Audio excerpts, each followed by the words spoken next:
Hi everyone and welcome back to my channel. Today is going to be kind of a different kind of video as I normally do beauty or hair related videos, but today's videos are around my Converse. And I went out a few days ago shopping and I got so many questions from people asking where I bought them from. And when I told them I made them myself, they were like, oh, how'd you do it? So I thought I'd do a video to show you how I did my Converse. Oh, wrong way around. Which look like that. Don't know if my camera's picking it up that well, but yeah, they're just normal Converse, and I'm going to show you how I did them. So right now, my boyfriend's sister's kids want their Converse doing, so I said I'd do it for them, but I thought I'd do videos. So this is one I've already done of theirs, and to start off, I always do a little border like that. So I've got a goal line and know whereabouts I'm meant to be putting the gems. So I'll show you the gems now. What do you call them, gems? Maybe crystals, I don't know. Something like that. And this is one bag. And I think these are the 4mm ones. I'm not quite sure. And then there's these ones, which are a lot smaller. I did try and do my Converse in these little ones to start off with, and I didn't really like the look of them, and they look too spaced out. So I think when you mix the bigger ones, which I think are 4, and these might have been 3 or 2mm, I think it's a better look. And these aren't the expensive. What's the name of them? I can't remember. I'll put a link below. These are just normal. Oh, rhinestones. That's what they're called. So these are just normal rhinestone crystals, which is what I'm going to call them. And I got them off eBay. I will try and link the seller below if I can find them. And I think they cost me around about £4 for both of them, something like that. And the glue that I'm going to use is called Gemtac Permanent Glue. Dries crystal clear, washable and non-toxic. And it looks like that. And it did have like a little stopper thing on the end, which probably stopped the glue from drying up, but I lost it. So yeah, that's what it looks like. So I'm going to show you how I achieved these. So we'll start with the plain one first and I'll show you what I do. So I'm going to empty a few of these rhinestones because we don't really use that many. Ignore my nails as well. Oh, they look disgusting. And these ones on the table like so. So as you can see, I've now got the majority, not all of them, but like this one here needs to be done. Where is it? That one there is still turned and that one there. But I've got the majority of them turned over. So the next thing I'm going to do is take my Converse. Wow, it doesn't have to be a Converse. It could be any type of shoe that you want to gem up. And firstly, you would clean this with alcohol, which I've already done, and rub sandpaper on it. So it just gives it, I think it just gives the rhinestones a better grip on the shoes.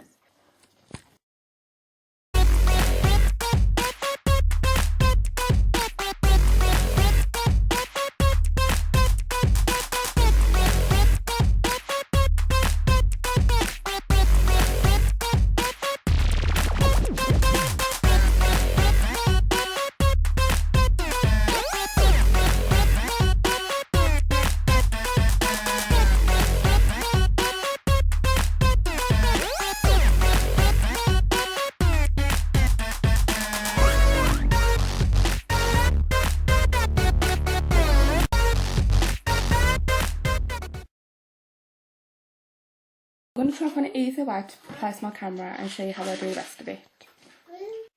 So I personally think that this is the easiest way to show you me doing the shoes. So you can see they're the ones I've already done. I'm just going to pick it up with the tweezers, place it down like that, and then they should look like that. So take your rhinestone and just stick it on. Hope you can see that. It's so easy to do, but I find it really time consuming. And just place it down like that, and I need more glue.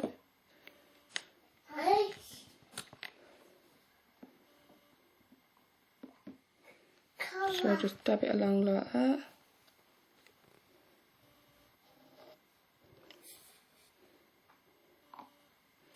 Pick up a gem. Also, with different size shoes, I think these are and 11, aren't they? No, miles off. These are a size 13, but these are children's, and mine are a size 4. So on some of them, you will need to use a lot more gems, and also, because of the size difference, you may also need to use smaller ones in the corner on this first row. Don't know if it's on these ones to dry. For example, these ones here, which are a size 10. When I did them, because of the shape that's different, I had to use a small one there and a small one there just to make sure they all fitted on. Does that make sense? And my ones, I didn't use a small one until I got quite close to the middle here. These are all small ones there, if you can see. So it all depends on what size shoes you've got, really, as to if you need small ones, just to fit in the gaps.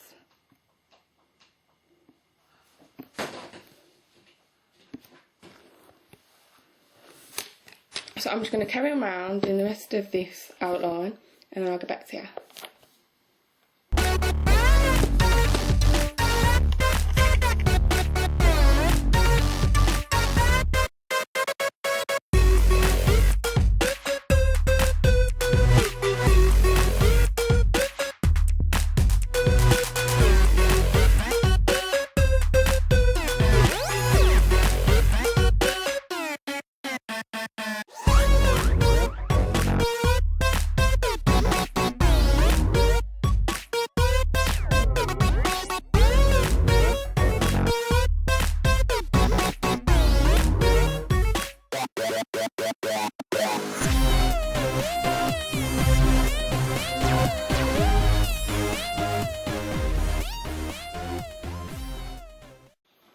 So now I've done the border, it's basically going to be the same as the outside of this,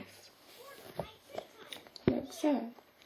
What I like to do, not everyone has to do it, like a shadow, I sit there blow drying this so it dries, because I don't want it moving while I'm putting the other ones on, so I just like that to dry a little bit. Even if it's like 10 to 15 minutes, that's what I do. So I'm going to put them aside and go back to these ones, and the lights are annoying me. So these ones have been drying now for 24 hours. I do think that once you do them, you need to make sure they're dry for about 48 hours. And just make sure none drop off just every day, with everyday use. So now I've done that, the next one I'm going to do is just take the glue and do that same outline going around again.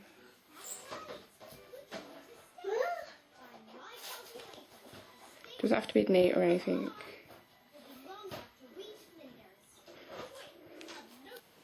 It can be as messy as anything. And I'm just going to take a gem, a rhinestone, whatever it's called, and stick it in the corner, like so. Like so.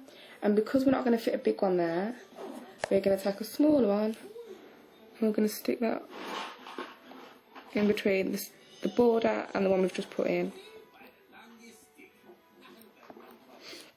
But like I said, this would differ depending on what shoes you use, what size shoes you use, and also what size crystals you use.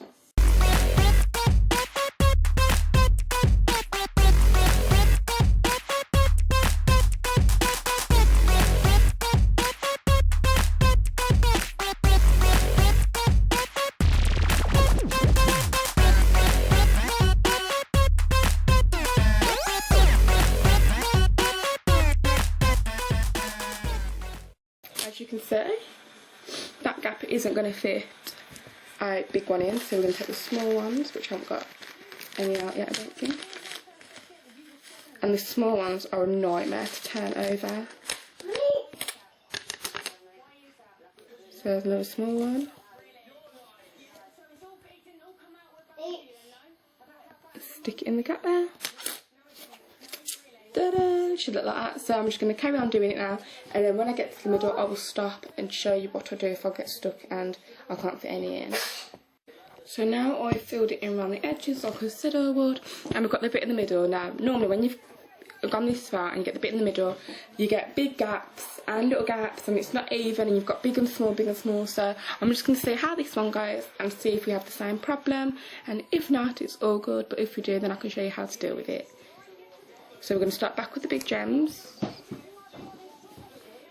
and what you can do is you can just check, see if it fits like so, and if you do it straight away, you can take them off if it doesn't fit.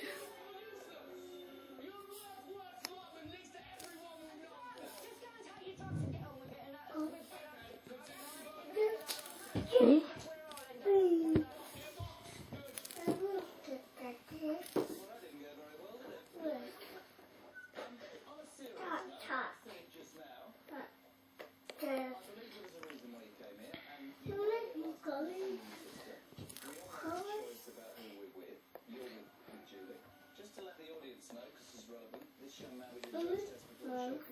It's like so, we've got some gaps here that we can't really have. So if you find out that the gems don't fit in there, we're going to have to take some off. So if we take that one off, for example, and that one, we can put small ones in its place.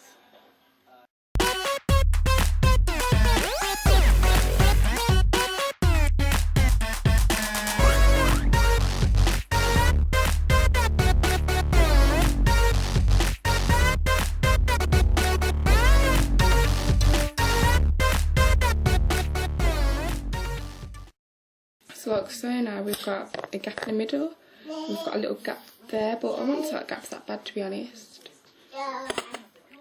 So we're just going to take the last gem, and drop it on the floor.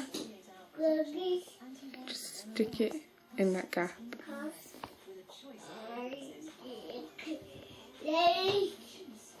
Like so. That is my shoe. I just hope that I have helped someone out there who wants to know how to do this, because I did find out the same way through YouTube how to make these sexy babies. And if I find the sellers on eBay, I will list them below so you can go and check them out and maybe do them yourself.